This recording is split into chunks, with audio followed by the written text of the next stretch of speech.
your eyes for a moment and imagine you had to live like this, not being able to see. You'd have to read, get your schoolwork done, and find the right bathroom. You wouldn't be able to, right? Wrong. You'd use Braille. Now let's think of a time that you saw Braille and didn't even know what it was. Those weird bumps on a bathroom sign, elevator buttons, and even some ATMs. While they might not mean anything to you, they mean a lot to the blind and visually impaired community. To this community, Braille opens doors that otherwise wouldn't be opened. It allows them to read by themselves, go places independently, and ultimately makes the unseen be seen. I've personally been a part of the visually impaired community for almost 13 years now, and I've known Braille for about 5 of those. While I'm not the greatest, I have a lot to teach you, and I hope you're ready to learn. In this speech today, I'm going to tell you about who created Braille, what he created, and we're also going to bust some myths. The first stop on our Braille journey today, we're going to learn about the man who started it all. According to the National Braille Press, Louis Braille was born on January 4th, 1809. He was a typical undisabled child up until the age of 3, living in France. At the age of 3, however, while playing in his father's shop, Louis suffered an injury to his eye. He was trying to copy the motions that he had seen his dad do a million times before by taking a tool and poking it through a piece of leather. However, this time, the tool slipped and flew into Louis' left eye. They rushed him to the doctor, but the eye quickly became infected and the infection spread to his right eye, leaving him permanently blind. After the accident, however, Louis' life wasn't over. His father made him a small wooden cane to use to get around by himself. A priest came and started giving Louis lessons, but he quickly insisted that he wanted to go to school with all his other classmates. So one of his classmates volunteered to come pick him up every day and take him to school. Louis would sit in class and memorize everything the teacher had said. While this process did work, Louis quickly became frustrated because he couldn't see what all the other kids could see. So some people at his school recommended that it might be better off that Louis went to a school that was specifically made for children like him. According to the website Paths to Literacy, Louis, at the age of 10, moved to the Royal School for Blind Youth in Paris, France.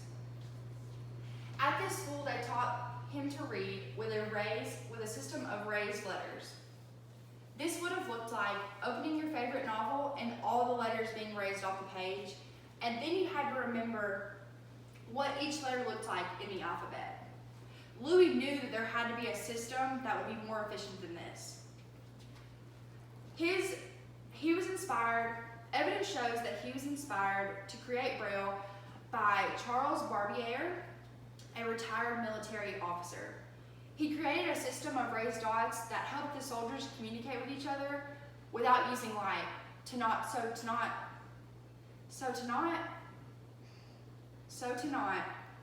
alert their enemies to their location. Now that we've learned about the man who started it all, let's learn about what he started. A system of Braille is created out of 6 dots. You have 1, 2, 3 on the left and 4, 5, 6 on the right.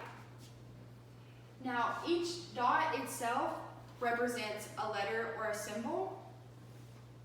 According to the American Foundation for the Blind, just these dots by themselves create 64 words or letters. However, these dots put together can create words and even sentences by themselves. There are 2 types of Braille. Uncontracted is where every word is spelled out. Let's take children, for example.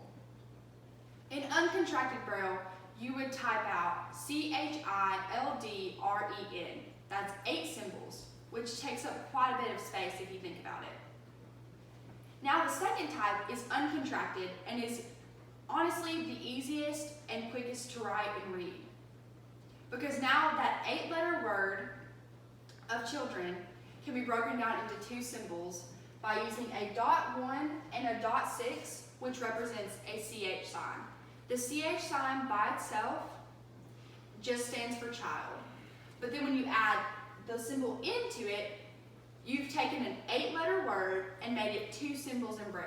CH sign and N stands for children. Braille can not only be read by using the fingers, it can also be read by your eyes, and this is how most Braille teachers read it. The ways Braille can not only be read on paper, but there are also things called note takers, and it can also be written with a slate and stylus. Lastly, let's bust the myths about Braille. Number 1 and most popular is only completely blind people know Braille. This is not true. I have quite a bit of usable vision, but I still chose to learn Braille because not everyone's vision is going to last for forever, and it's going to help me in the future. The second myth is that you can only be young to learn Braille. This is also not true. However, most kids that are visually impaired start learning it in kindergarten. You don't have to. I started learning Braille in the 6th grade, and I have a best friend that started learning Braille in the 9th grade, and she's very proficient. However, this does not mean that it's easy, and it typically takes a child their entire school career to learn the entire Braille code. And lastly, Braille's not just for words. There's a system of using these same 6 dots. There's a math Braille called Nimic, and it is used for most math textbooks. I hope today that you've learned a little bit more about Braille and learned about who created it, what it is, and some myths surrounding it. I hope I've opened your eyes to a whole part of the blind culture, and I thank you for watching.